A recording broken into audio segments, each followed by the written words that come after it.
E a primeira questão, a questão 25 do ano de 2010. Essa aqui é 2010, segundo semestre, tá? Então vamos ler aqui, ó. Suponha que uma usina hidrelétrica do porte da Itaipu funcione com toda a sua capacidade instalada, que é de, olha a capacidade aqui, ó, megawatts, 12.000 megawatts. Lembrando que watts é unidade de potência, né? Nessas condições, podemos dizer que em 2 horas, olha o tempo aí, ó, 2 horas de funcionamento, ela produz energia suficiente para abastecer em um mês, ó, o período, um mês, N casas que consomem em média 400 kWh. Conclui-se que o valor N é... Então tá aqui as alternativas. Lembre que 1 kW é igual a 1000 watts, 1 megawatt é igual a 1 milhão de watts e 1 kWh é igual a 1000 watts vezes hora. Então vamos começar aqui com a formulinha da potência, potência elétrica, olha aí, ó. Potência é igual a ΔE, né, a energia dividida pelo tempo. Lembrando que nós temos a potência é 12.000 megawatts.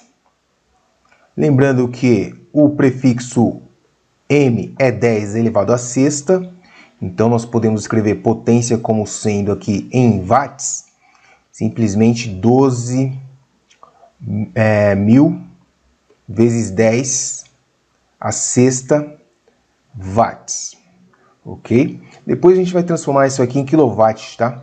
Que é só dividir por 1000. Vamos deixar assim por enquanto. E o tempo? O tempo é 2 horas. Perfeito, então vamos utilizar aqui essa formulinha para descobrir a energia gerada pela Itaipu, aí, pela hidrelétrica em 2 horas, tá? Substituindo na fórmula, nós temos então, ó, 12. Aqui já vou deixar em quilowatts, ó, lembrando, para transformar em quilowatt, divide por 1000, tá? 12.000 é igual a 12 quilowatts. Então vamos colocar aqui, ó, 12 vezes 10 elevado à sexta, que vai ser igual a quantidade de energia dividido por 2 horas, tá? O 2 está dividindo, vai passar multiplicando, nós teremos então, ó, 2 vezes 12 vezes 10 elevado à sexta, isso aqui é a nossa energia gerada na hidrelétrica aí, ó. Então 2 vezes 12 dá 24. Então vou colocar desse lado aqui, ó, ΔE, e o resultado do outro lado, 24 vezes 10 elevado à sexta, o que? Watt-hora, quilowatt-hora. Quilowatt-hora porque nós já transformamos isso aqui em quilowatt e multiplicamos por hora. Então, quilowatt-hora. Então, essa é a energia gerada, tá? Energia gerada aí, 24 vezes 10 a sexta quilowatt-horas. E as casas consomem, em média, 400 kWh por mês, tá? Então, esse aqui é o consumo mensal. Então, nós vamos fazer uma divisão simples para descobrir a quantidade N. Então, N vai ser a energia gerada, 24 vezes 10 a sexta, quilowatt-hora. Vou deixar ali a unidade para você ver que vai cancelar, tá? N é um número puro, sem unidade, é quantidade, né? Então a grandeza desse número N aqui não tem, ele é um número puro, sem unidade, tá bom? E embaixo então, ó, consumo aí diário, vamos colocar em notação científica, 400 é a mesma coisa que 4 vezes 10 ao quadrado, isso aqui também é quilowatt-hora, por isso que o número N é adimensional, não tem dimensão, é adimensional porque não tem unidade, ó, aqui esse quilowatt-hora cancela com esse quilowatt-hora e o resultado é um número puro e simples. Então, ó, 24 dividido por 4 vai dar 6. Agora as potências de 10, ó, mantém a base, subtrai os expoentes, 6 menos 2 dá 4. Isso aqui não tem unidade, tá? Bom, 6 vezes 10 elevado à quarta equivale a, vou colocar aqui do lado, ó. Então, 6 vezes 10 elevado à quarta é a mesma coisa que 60 vezes 10 à terceira. E 10 à terceira é o quê? 1000. 10 à terceira é 1000, portanto, o N é 60 o quê? 60 mil.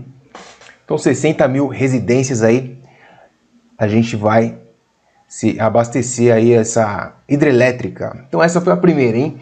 Nossa maratona de 100 exercícios da ETEC para você se preparar legal, tá? Não só de matemática, mas de outras ciências e outras coisas aí. Muito bem, nossa segunda questão aí na maratona de 100 questões da ETEC, hein? Para você se preparar legal, hein? Questão 37, essa daqui é da mesma prova que eu peguei aqui de 2010. Isso daqui é de 2010, segundo semestre. Ok? Então vamos ler aqui, ó. Marcelo mora em um edifício que tem a forma de um bloco retangular e no topo desse edifício está instalada uma antena de 20 metros. Vamos grifar já, 20 metros. Após uma aula de matemática cujo tema era semelhança de triângulos, Marcelo resolveu aplicar o que aprendeu para calcular a altura do prédio onde mora. Para isso, tomou algumas medidas e construiu o seguinte esquema. Então aqui está o esquema aqui que ele fez do prédio e aqui as medidas, ó. Então para isso nós vamos usar aqui um outro rascunho, que vai ser o seguinte. Pronto.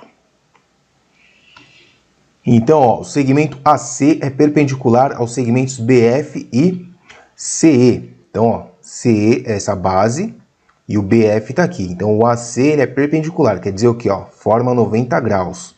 Já está aqui o ângulo reto de 90 graus, aqui no canto. Muito bem. Além disso, o segmento AB representa a antena. Então, o que a gente quer calcular é a altura do prédio. Aqui é a altura da antena. A antena é 20 metros, lembra? A antena é 20 metros. Essa altura aqui. O segmento BC representa a altura do prédio. Então, BC... a altura do prédio é essa altura aqui, ó. Vamos chamar de H. Então, H é a altura do prédio. O ponto D pertence ao segmento CE. Então, tem aqui o ponto D pertence ao segmento CE. Então, a gente poderia também formar um triângulo aqui, ó. Né? Já estou dando uma dica aí. A gente pode formar um triângulo nesse ponto aqui, ó. Triângulo retângulo. Muito bem. E aí nós temos o triângulo, ó, DEF e o triângulo ABF. Eles são o quê? Semelhantes. Muito bem, o que mais que temos aqui de informação? Vamos ver.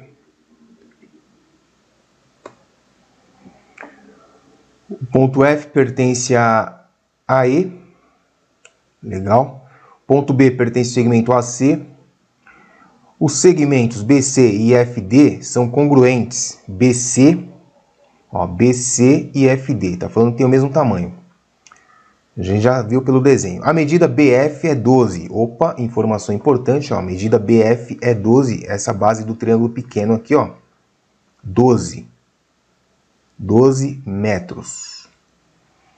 Além disso, a medida do segmento DE é 36 metros. Então aqui ó, a base aqui do grande é 36 metros.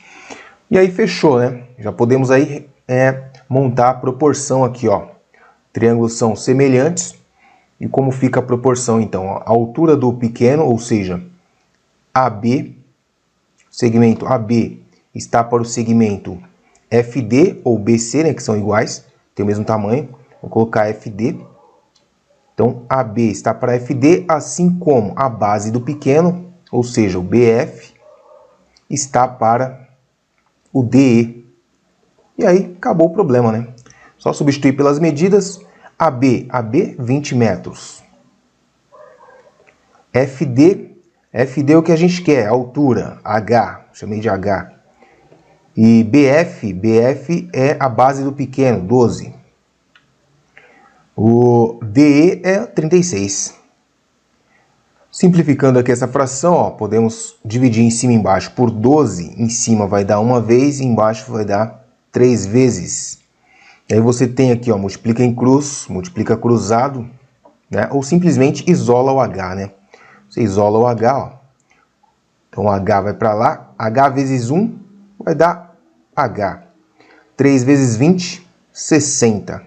Então nós temos aí já a medida da altura do prédio, 60 metros. Alternativa aí, ó, letra C. De boa assim. Então, ó, acompanha aí que a maratona de 100 exercícios da ETEC aqui no canal do Cablan. Se você ainda não é inscrito, inscreva-se, por favor. Deixa seu like, seu comentário aí. Tamo junto, hein? Bem, nossa terceira questão, a maratona de 100 questões da ETEC, hein? A terceira questão aqui, questão 39 da prova de 2010. Isso daqui também. Isso daqui também eu tirei da prova de 2010, segundo semestre. Imagine que um raio de luz incida na superfície da janela lateral de um edifício, formando um ângulo de 30 graus, conforme mostra a figura a seguir. Então tá aqui, ó. A janela está aberta, o raio está incidindo aqui, formando 30 graus com a superfície aqui da janela. Lembre que a lei da reflexão, ó, ângulo de incidência é igual ao ângulo de reflexão.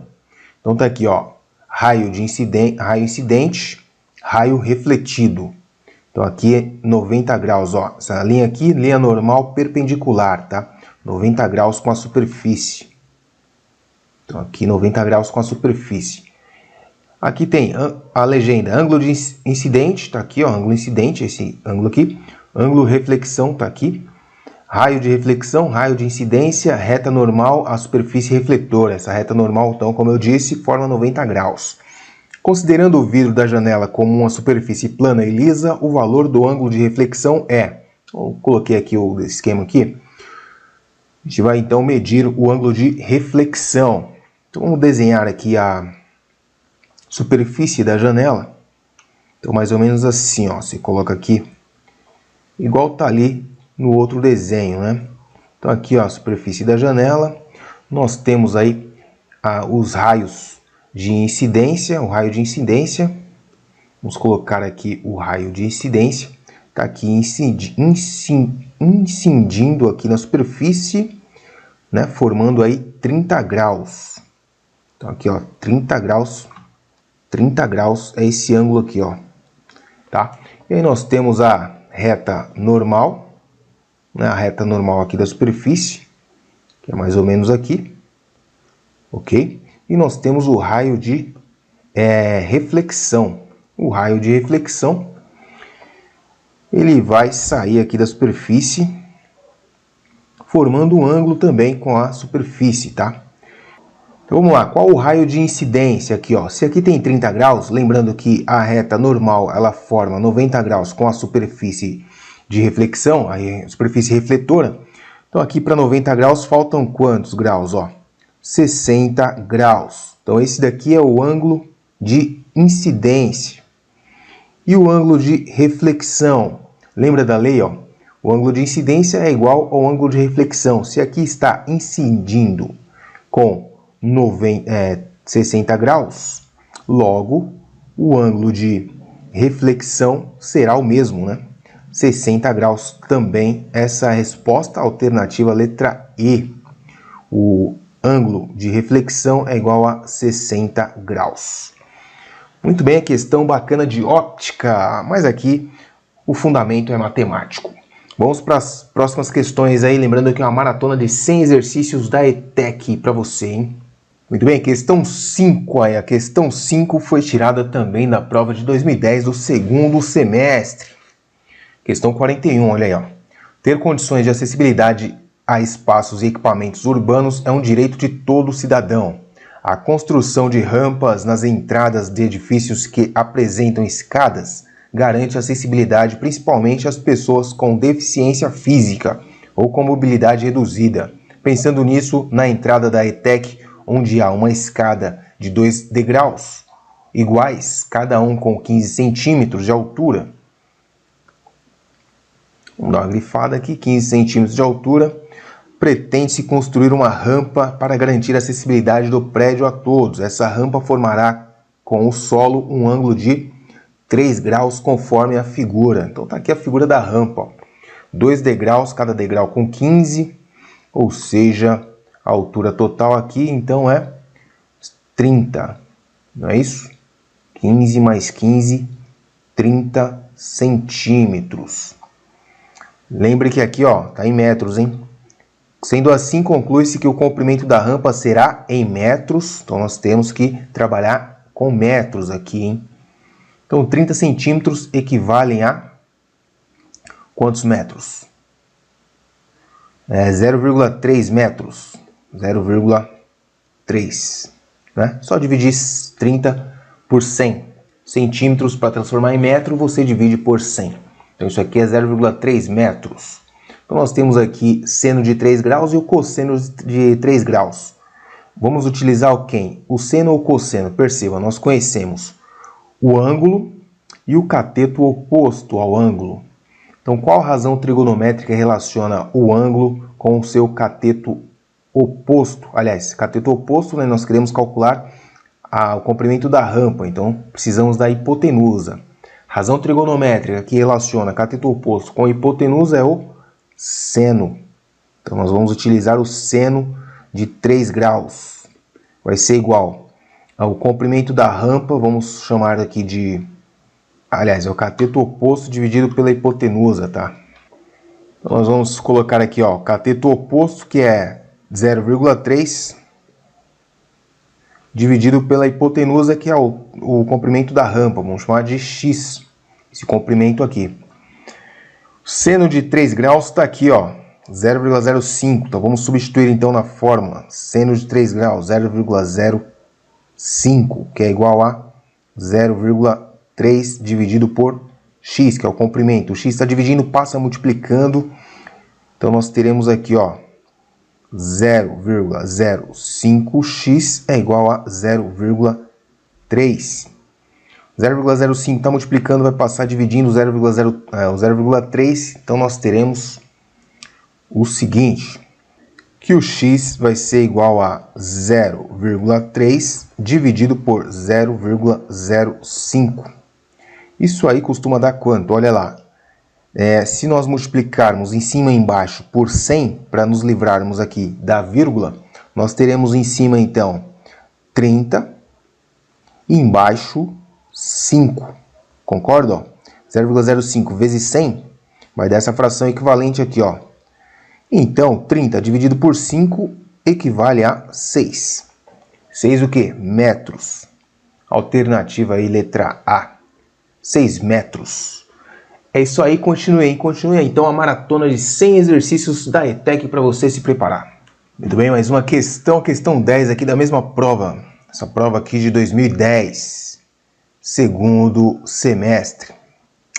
Imagine que você é químico responsável pela produção de ferro gusa, que será empregado na obtenção do aço para os vergalhões de uma ponte. Sabendo que, para obterem 24,4 toneladas de ferro gusa, são necessários 32 toneladas de hematita e 7,2 toneladas de coque, você conclui que, para a produção de 67,2 toneladas de ferro gusa, as massas de hematita e de coque serão, respectivamente, em toneladas. Então, aqui, ó, nós temos uma referência, uma quantidade de referência aqui, ó, para produzir 22,4 são necessários aí 32 toneladas de hematita, ok? E além disso, para produzir os mesmos 22,4 são necessários o quê? 7,2 toneladas de coque.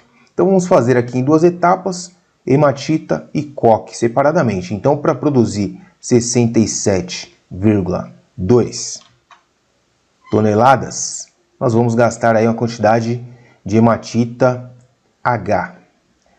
Aqui, para produzir 67,2 toneladas, nós vamos gastar aí uma quantidade C de coque.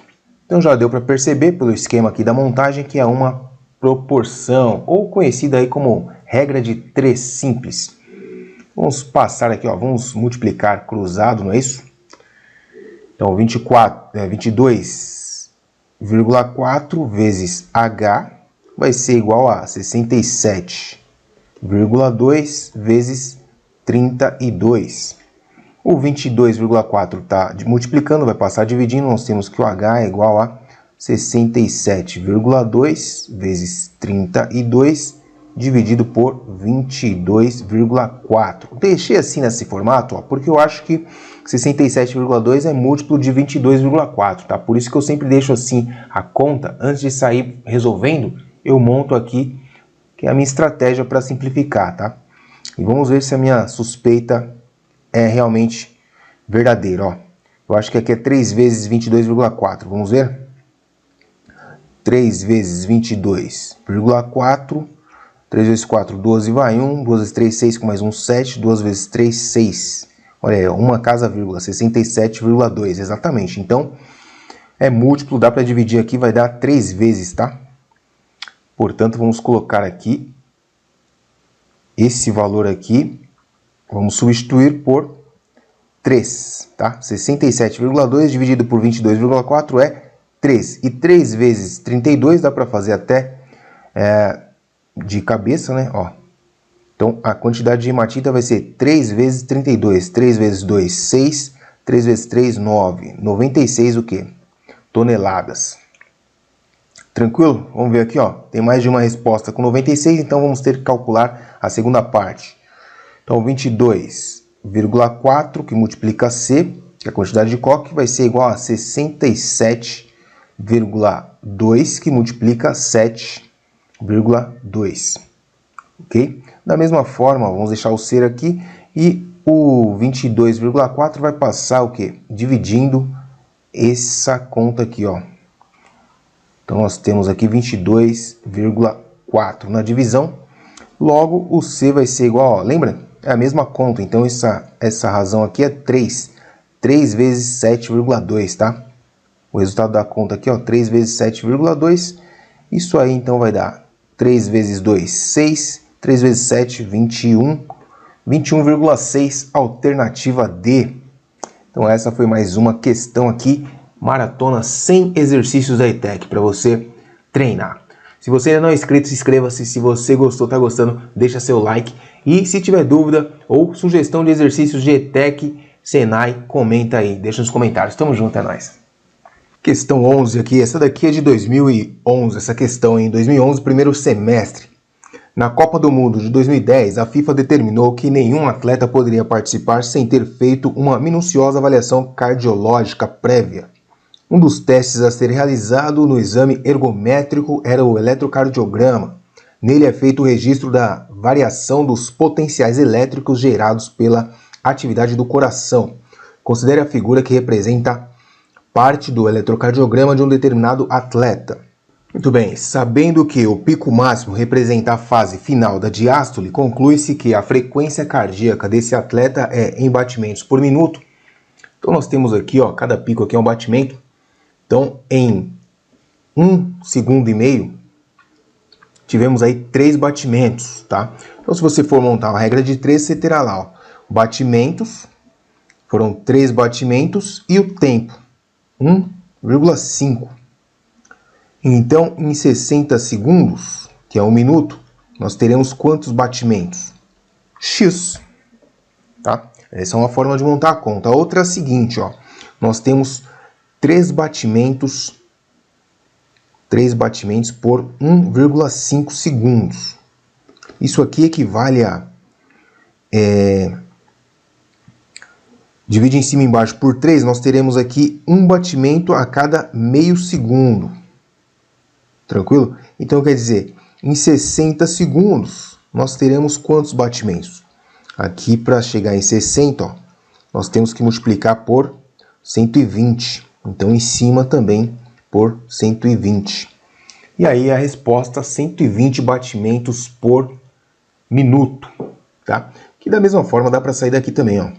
Fica 1,5x, que é igual a 3 vezes 60. O x fica, o 1,5 passa dividindo. Então, nós temos aqui 1,5. O que vai acontecer aqui, ó? Dá para simplificar, 60 dividido por 1,5 vai dar 40. Então, o x é igual a 3 vezes 40. Isso aí é a mesma coisa aqui, 120 o quê? Batimentos por minuto, tá? Aqui podemos chamar de BPMs. Batimentos por minuto. Frequência, unidade de frequência, ó.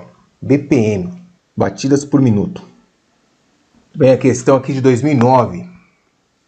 Na figura tem-se o triângulo ABC, que está inscrito em uma semicircunferência de centro O. Se a medida do ângulo CAB é x graus, a medida do ângulo ABC é 2/3 de x graus, então o valor de x é... Então veja aqui que nós temos uma semicircunferência, ou seja, metade de uma circunferência, tá? Quando nós temos um triângulo aqui, ó, o ângulo inscrito numa semicircunferência, esse triângulo sempre vai ser retângulo, tá? Então isso é uma propriedade. Isso é uma propriedade aqui, ó. Esse triângulo ele é retângulo, tá? Por quê? Porque aqui o lado maior é a hipotenusa aqui e nesse caso é o diâmetro. Então isso aqui, retângulo. Muito bem. O ângulo aqui do vértice A é x graus. E o ângulo do vértice B é 2/3 de x graus. Portanto, nós temos aqui a propriedade que é a soma dos ângulos internos. Então, a soma dos ângulos internos de um triângulo qualquer é sempre igual a 180 graus. Então, graças a isso, nós podemos aí identificar as medidas desses ângulos aqui, ó. Então, nós temos o ângulo reto no vértice C, que é 90 graus, mais 2/3 de x graus, mais o próprio x graus. Essa soma tem que dar necessariamente, obrigatoriamente, 180 graus. Então, 90 está aqui, passa para o outro lado, fica negativo. Ficamos, então, com 2/3 de x graus mais x graus, que é igual a 180 menos 90 graus. Ou seja, 90 graus. Aqui vamos somar, ó, 2/3 com mais um inteiro. Podemos transformar isso daqui numa fração também, com o denominador 3, multiplicando em cima por 3, dividido por 3. Isso aqui é 1. Então, podemos agora somar. Mantém o denominador, ó, que é o 3. E em cima, a gente soma. 2 mais 3, 5. 5x graus. Isso aqui é igual a 90. 3 está dividindo, vai passar multiplicando. Então, nós teremos 5x graus é igual a 90 graus vezes 3. 3 vezes 90 graus vai dar 227 graus. 5 vezes x graus vai dar 270 graus. 270 graus dividido por 5, nós temos então aqui que o x graus é 270 graus dividido por 5. Isso nos dá um valor de x. X é igual a... O ângulo x vai ser igual a 270 dividido por 5 é a mesma coisa que dividir por 10 e multiplicar por 2. Então é 27 vezes 2, vai dar 54 graus. Então tá aí, ó, o valor de x é 54 graus. Alternativa A. Então bacana aqui, várias propriedades, né, ó. Semicircunferência, um ângulo inscrito numa semicircunferência, sempre vai ser o quê? 90 graus aqui, ó. Esse ângulo aqui, ó, inscrito, vai ser 90 graus. Mais uma questão aqui de 2009. Na figura, os segmentos AC e BD interceptam-se no ponto E. Além disso, as medidas dos ângulos DAE e BCE são iguais. Ou seja, o ângulo DAE, então a letrinha, o vértice que vai no meio, é onde está o ângulo, tá? Então esse ângulo tem a medida do ângulo C, BCE, esse ângulo aqui, ó. Muito bem. Daí, ó, nós já concluímos o quê? Que DA e CB tem que ser o quê? Paralelos, tá? Os segmentos D e EB são congruentes. Ó, CE, aliás, DE e EB são congruentes. AE mede 13. AD mede 18. EC é igual a 2x mais 1. EC é igual a 2x mais 1. Isso daqui, ó, 2x mais 1. E o BC é 5y, BC 5y mais menos 2. Nessas condições, o valor de x mais y é... Então, nós temos que descobrir o valor de x e y aqui nessa figura aqui. Bom, aqui como vimos, ó, esses ângulos aqui são opostos pelo vértice, então eles são congruentes também, ó. esses ângulos aqui. Consequentemente, o ângulo lá da ponta tem que ser também, tá? Então esse ângulo aqui, ele é congruente a esse, ó. Esses dois ângulos aqui. Então esses dois triângulos são o quê? Eles são semelhantes. Tem três ângulos iguais, ó. Três ângulos com a mesma medida, eles são semelhantes. Então aí, basta a gente relacionar os lados, né, correspondentes, tá? Então, consequentemente, ó, essa medida aqui, desse lado, tem a mesma medida que, ó, o AE, vamos lá, conclusões.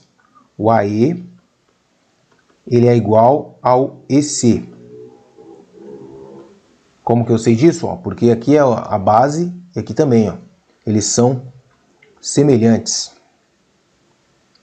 Tá falando aqui que são congruentes, ó, DE e EB são congruentes, DE e EB, então eles têm as mesmas medidas, o lado aqui tem a mesma medida, portanto esses dois triângulos eles são, na verdade, congruentes, tá? Os triângulos aqui são congruentes. E aí matou, né? Ó, CB, então, vai ser igual a DA. DA igual a CB. Substituindo, então, nós temos que o AE, ou seja, 13, é igual a EC, ou seja, 2x mais 1. A outra expressão nos dá o DA, que é 18, que é igual a 5y menos 2. Dessas duas expressões aqui, nós tiramos, então, o x e o y. Então, 2x da primeira ali, ó, 2x é igual a 13. O 1 era positivo, fica negativo. Nós temos 2x igual a 12. O 2 passa dividindo o 12 e nós temos então que o x é igual a 6. Muito bem, agora o y. 5y é igual a 18. O 2 era negativo, fica positivo desse lado. Então 5y é igual a 20. O y fica, o 5 passa dividindo o 20, nós temos que o y é igual a 4.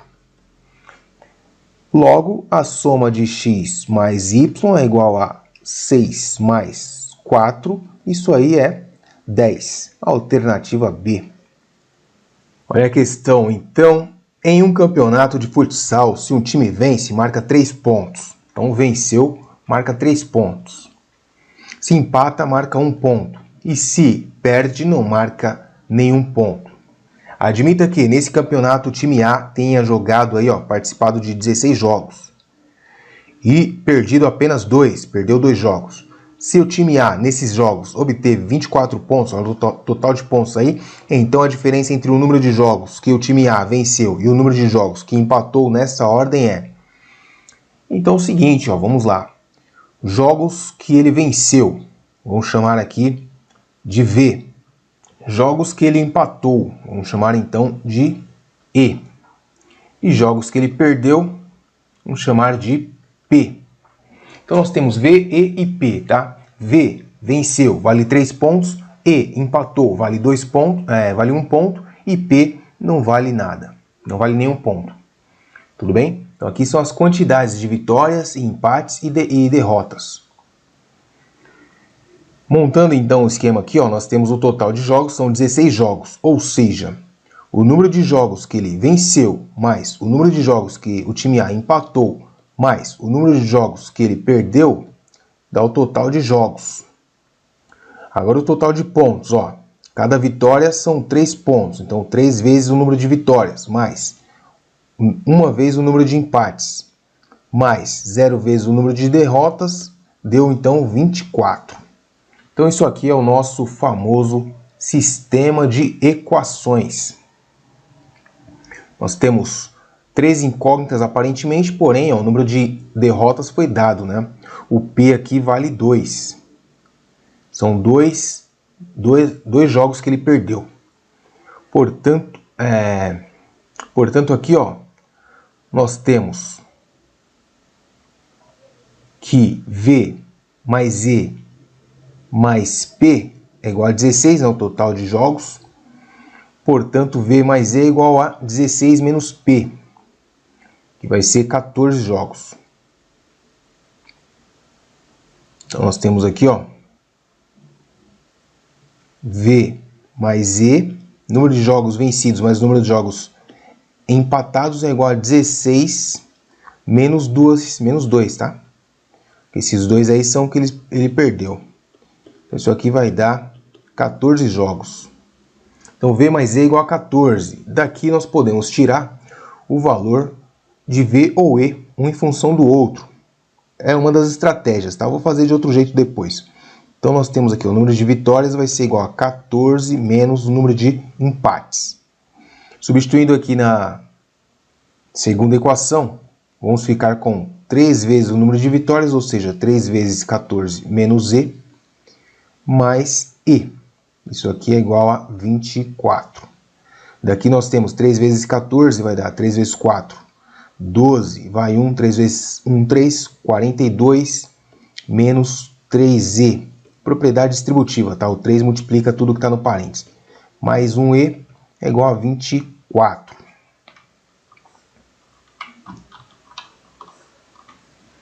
Continuando aqui, nós temos, ó, 3E com menos 1E vai dar 2E. 2E negativo. Então, eu vou ficar com menos 2E, que é igual a 24. O 42 era positivo, fica negativo desse lado. 24 menos 42. Então, nós temos que o E vai ser igual a 42 tira 24, vai dar, ó, 42 tira 20, fica 22. Tira 4, fica 18. Então, vai ficar 18 negativo. O menos 2 estava multiplicando, passa dividindo. Portanto, o número de empates é 9. 9 empates. Agora, descobrimos o número de empates. Voltamos aqui, ó, descobrimos o número de vitórias. Então, é 14 menos E, ou seja, 14 menos 9. Então, ele venceu aqui 5 jogos. Então, ele quer saber, ó, a diferença entre, nessa ordem, ó, o número de jogos que ele venceu menos o número de jogos que empatou. Então, venceu menos empatou, ou seja, é 5, né? Ele venceu 5 menos 9. Isso aí vai dar menos 4. Portanto, alternativa D, menos 4. Questão 7 aqui de 2009, eu acho, se não me engano. O colesterol é um importante constituinte das membranas celulares, porém, quando temos alta concentração de colesterol no sangue, ele se deposita nas artérias, obstruindo-as, fato denominado arteriosclerose. Pesquisas demonstram que apenas atividades físicas não diminuem a concentração de LDL, mau colesterol. É necessária uma alimentação balanceada, mas após um período da prática de atividade física, observa-se a elevação da concentração do HDL, bom colesterol, o que diminui o risco de infarto. Portanto, a prática de atividade física precisa ser constante para manter o equilíbrio entre o LDL e o HDL. Dadas as estruturas e a fórmula da molécula do colesterol, assinale a alternativa correta. Então está aqui a fórmula molecular e a fórmula estrutura. Estrutura e a fórmula molecular, tá? A estrutural e a molecular. Bom, letra A. O colesterol é uma substância simples. O que são substâncias simples? São substâncias formadas com apenas um elemento, por exemplo, o hidrogênio, substância simples. Tá, o oxigênio. Esse daqui não é substância simples, ó, tem 3 tipos de elementos aí, ó, 3 tipos de elementos. O elemento é representado pela letra C, é o cálcio. Claro que não, né? Cálcio é o Ca. Cálcio, Ca. Aqui é o C, é o carbono. O composto apresenta 3 átomos por molécula? Lógico que não, o tanto de átomo que tem aqui nessa molécula, ó. Só de carbono tem 27 átomos. 46 átomos de hidrogênio. Não, senhor. Então, D. A molécula de colesterol apresenta 3 elementos químicos. Opa! 3 elementos químicos, ó. O carbono, o hidrogênio e o oxigênio. Essa é a alternativa correta, letra D. A molécula de colesterol é uma mistura de 74 elementos químicos? 74 elementos químicos? Não. São apenas 3 elementos químicos. Então, com isso, finalizamos a primeira parte, primeira etapa dos 100 exercícios da ETEC. Então, você se inscreve no canal, acompanha essa playlist aí que você vai ficar fera, né, quando tiver o próximo vestibulinho. Tamo junto, um grande abraço e até a próxima.